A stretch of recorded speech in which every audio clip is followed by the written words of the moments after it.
পরম করুণাময় অসীম দয়ালু আল্লাহর নামে শুরু করছি। ইবাদতে মন বসে না, অলসতা আসে, ইমতাবস্থায় করণীয় কি হবে? উত্তর, ইবাদতে মন বসা এবং অলসতা আসা খারাপ অভ্যাস। এর ফলে মানুষ কখনো ইবাদত বিমুখ হয় এবং আল্লাহ বিরোধী কাজেও লিপ্ত হয়। এজন্য এজন্য বলবো, অলস হয়ে পড়া যার মাধ্যমে ইবাদত বর্জন করবে। গুরুত্বপূর্ণ ফরজের তোয়াক্কা করবে না, এমনটি মুমিনেরও হবে না, কেননা তারা সর্বদা আল্লাহকে ভয় করে এবং তার হকের কথা স্মরণ রাখে।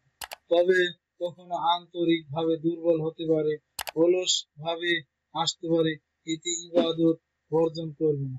এমনটি হওয়া স্বাভাবিক, কেননা এগুলো মানুষের স্বভাব। কখনো কারণবশত অলসতা আসতে পারে, এক্ষেত্রে অলসতা দূর করার শরঈ পদ্ধতিও রয়েছে। ইবাদতের মন স্থির করা ও অলসতা দূর করার কয়েকটি গুরুত্বপূর্ণ উপায়। অলসতা থেকে মুক্তি লাভের জন্য আল্লাহর নিকট দোয়া বা প্রার্থনা করা, যেমনটি নবী সাল্লাল্লাহু আলাইহি সাল্লাম করতেন। আয়েশা রাদিয়াল্লাহু আনহা হতে বর্ণিত, নবী সাল্লাল্লাহু আলাইহি সাল্লাম বলতেন, হে আল্লাহ, আমি আপনার নিকট অলসতা থেকে আশ্রয় কামনা করছি। বুখারী ও মুসলিম। অধিক হারে দোয়া বা জিকির আজগার করা, ঘুমের শুরুতে এবং জাগ্রত হয়ে জিকির সহ অন্যান্য জিকির করা, অধিক হারে তাসবিহ তাহলিল করা এবং ইবাদতে মগ্ন হওয়া। আল্লাহ তাআলা বলেন, যারা ঈমান আনে এবং তাদের অন্তর আল্লাহর জিকির দ্বারা শান্তি লাভ করে, জেনে রাখো, আল্লাহর জিকির দ্বারাই অন্তর পুরো শান্তি পায়। সূরা রাত 28 নম্বর আয়াত। অলসতা আসবে, ইবাদতে মনোনিবেশ কম হবে, দূর হবে অধিক হারে জিকির আজগার করার মাধ্যমে। দৃঢ়তার সাথে ইবাদতের মাধ্যমে শয়তানের বিরুদ্ধে চারণ করা।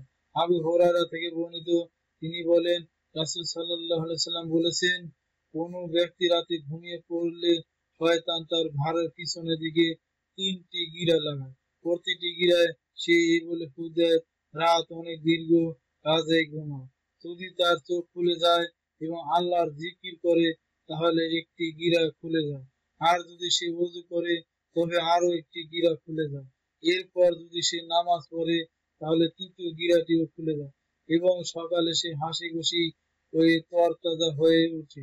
অন্যথায় তার সকাল হয় মানসিক ক্লেশ ও আলস্যের মধ্য দিয়ে।